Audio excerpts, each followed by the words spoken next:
আল্লাহ বলছে দুনিয়া তোমাদেরকে ধোঁকা দিল। দুনিয়া বহুজনকে ধোঁকা দিস। তুমি দুনিয়ারে খুব কামড়াইয়া ধরছিলা, দুনিয়ারে টাইট করে ধরছিলা। তুমি সয়েল টেস্ট রিপোর্ট করে একেবারে বুয়েটের ইঞ্জিনিয়ার দিয়া বিল্ডিং এর মজবুতির জন্য যেন তুমি কোনোদিন না মরো, যেন কোনোদিন তোমার এই ঘর থেকে বাহির না করে, এই জন্য খুব হেভি করে ফাইলিং কইরা এরপরে বিল্ডিং বানাইছো। এভাবে দুনিয়ারে তুমি আঁকড়াইয়া ধরতে চাইছিলা। দুনিয়া সত্যি সত্যি একদিন একটা লাথি মাইরা তোমারে কবরে ফেলাইয়া দিয়া বলবে, বেঈমান, আমি যদি থাকতে দিতাম তাহলে তো তোর দাদারেও থাকতে দিতাম, তোর বাফাও থাকতে দিতাম, তোর পূর্বপুরুষকেও থাকতে দিতাম। আমি কাউকে থাকতে দেই নাই, কেউ মরতেও চায় নাই, তোরে থাকতে দেবো কেন? বেঈমান, কে তোরে বোকা বানাইলো? কে তোরে ধোকা দিল? তুই কেন আমারে আঁকড়াইয়া ধরলি? দুনিয়া তুই জানো না আমি এখানে কাউরে থাকতে দেই না? আমার দাদা মরলো কেন? বেকুবা ছিল এই কারণে। হ্যাঁ, কথা বলেন না কেন মিয়া? আমার দাদা মরলো কেন? বেকুবা ছিল দেখে নাকি? আমার বাপ মরলো কেন? বেকুবা ছিল এই কারণে না? আমনে সালাক, আমনে মরতেন না, মরতেন না। যুবক, তোমার জওয়ানি শেষ হইতো না। তুমি কি ভাবছো এ সবসময় শরীর এরকম টান টান সুঠাম মজবুত দেহ থাকবে না?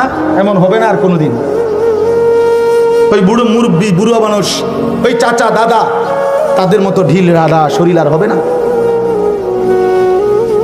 আর অতটুকুরও তো নিশ্চয়তা নাই।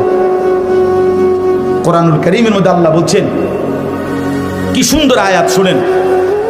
আল্লাহ বলছে, ওয়া নুকিররু ফিল আরহামে মা নাশাউ ইলা আজালিম মুসাম্মা। আমি মায়ের পেটে একটি নির্দিষ্ট সময় বাচ্চাটাকে রাখি। সুম্মা নুখরিজুকুম তিফলান, অতঃপর শিশু আকারে বাচ্চাটাকে মায়ের পেট থেকে বের করি। সুম্মা লিতাবলুগু আশুদ্দাকুম, অতঃপর ধীরে ধীরে তাকে সুঠাম মজবুত বড় স্বাস্থ্য মানে শরীরের শক্তি দিতে থাকি। আচ্ছা, এখানে এসে আল্লাহ বলতেছে এই দিতে থাকি, সামনের দিকে নিতে থাকি বাচ্চাটাকে। তবে এখানে এসে আবার দুইটা হয়, আমিনকুম মান ইউতাওয়াফা মিন ক্বাবলু, কাউকে কাউকে এই আগাইতে আগাইতেই মৃত্যু দিয়া কবরে নিয়ে যাই। আর আমিনকুম মান ইউরাদ্দু ইলা আরযালিল উমর, আর কাউকে কাউকে চূড়ান্ত বৃদ্ধ একবারে দুর্বল বুড়া পর্যন্ত নিয়ে যাই, কিন্তু সবাইকে না, সমানভাবে না। আমার দাদা বুড়ো হয়েছে দেখা আমি বুড়ো হব তার কোনো নিশ্চয়তা নাই। আল্লাহ বলছে, এই জন্য সব জওয়ান বুড়া হয় না। একজন বিশ্ববিখ্যাত বুজুর্গ ছিলেন হযরত হাসান বসরি রহমাতুল্লাহ আলাইহি। তিনি একদিন যুবকদেরকে লক্ষ্য করে বলছিলেন, ইয়া মাশারাশ শাবাব, যুবক ভাইরাও শোনো। তিনি বলছেন, হে নওজওয়ানরা শোনো, ইন্নাজ যারআ কাদ তুদরিকুহুল আহাতু ক্বাবলা আন ইয়াবলুগা।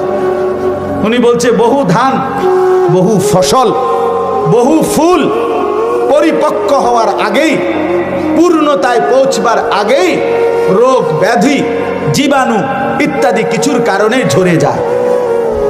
মনে রেখো, ঝরে পড়ে।